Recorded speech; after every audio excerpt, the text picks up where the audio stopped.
Hello everyone, hello Professor Smith. My name is Bernard Romero and these are the slides that are pertaining to the final exam.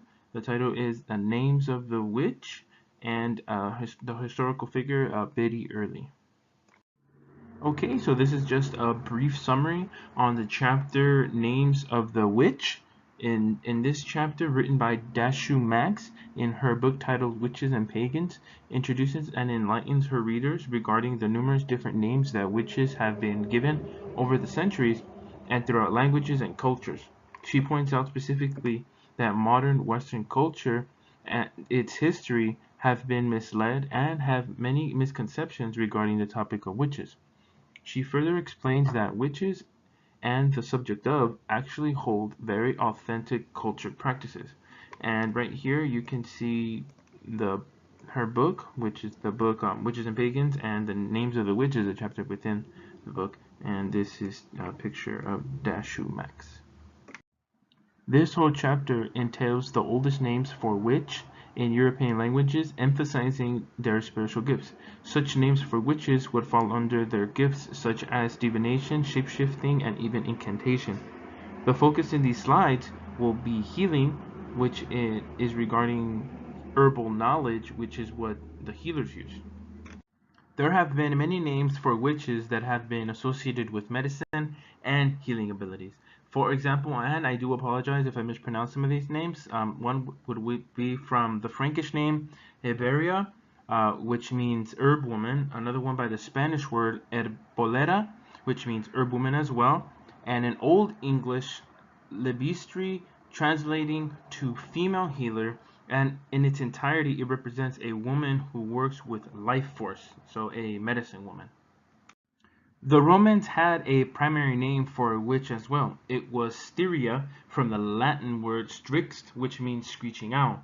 Unfortunately, even though these female healers were actually helping people with their ailments, priests would often refer to these women healers as poisoners, claiming that the healers' actions represented vilification and demonization. But that was far from the truth. These women healers in history knew what they were doing. Witch herbalists knew of plants for sickness and banded up wounds for childbirth and purifying the blood. She brewed herbs and roots to make healing drinks, salves which are ointments, and they also committed their practice to integrating ceremonial acts that promoted healing and or protected people's bodies and even to the extent of animals from harm. This was known as holistic healing. Such examples of holistic healing would be knotting on cords, healing belts, and rubbing with stones, all to promote healing. Specifically, a female healing holistic healer would gather herbs bundled together and bless homes, barns, and would even go to the extent of burning those herbs and scattering them around the area. And also to protect animals from harm, the woman healer would tie blessing plants around the necks of, say, a cow and other animals. Liebeck, originating from the Old English word "levica", translating to "doctoring", was met with backlash by the Anglo-Saxon priesthood, labeling that word and associating it with witchcraft, sorcery, and even magic. Furthermore, they insisted that all the objects that came out from the female healer's practice, such as amulets, were devilcrafts. Interestingly enough, the Anglo-Saxon preachers admitted that even though these healers spoke truth, the truth and her abilities came from the devil. So it was very clear that any type of healing done by a woman, and that included herbs, enchantments, and objects, had a direct connection with the devil, and she was therefore a witch. Churchmen forbid anybody from collaborating with these female healers and their witchcraft. On a final point regarding female healers, even though churches and even the states forbid people from seeking help from witch herbalists, claiming that their practices were maleficia, which is harmful sorcery, they still continue to seek for these female healers on a regular basis as their physicians throughout the Middle Ages and on. This is Biddy Early, and this is the historical woman that I have chosen for the assignment.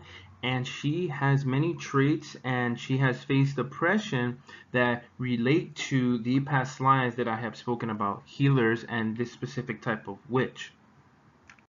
Okay, so just a brief history on Biddy Early. She was born in 1798 in Fay County, Clare, Ireland. She was well known in her community as a herbal healer.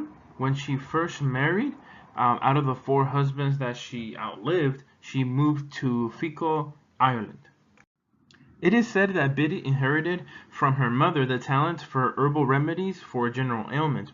Biddy, being well known locally for being a healer, was frequently visited in her cottage who were looking for remedies for their ailments.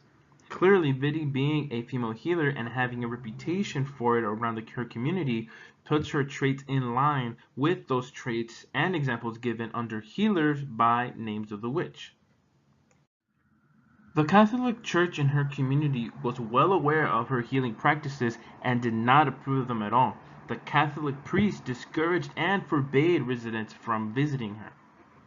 Her healing abilities did in fact alarm the Catholic Church. She was frequently in conflict with the Catholic Church, the medical profession, landlords, the police, and even the judiciary.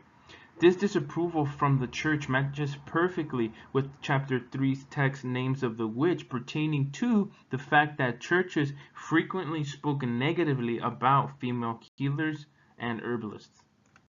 Furthermore, just like in Biddy Early's case, as the church disapproved her healing actions, the same behavior took place among the Anglo-Saxon priesthood, where they tried to convince their people that healers were associated with sorcery, witchcraft, and was connected to the use of drugs and potions.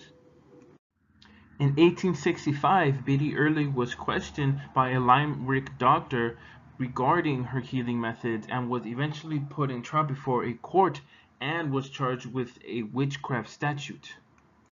As the trial took its course, it came to be realized that she had never done anything wrong, and there wasn't a single person that could testify against her and validate her wrongdoing.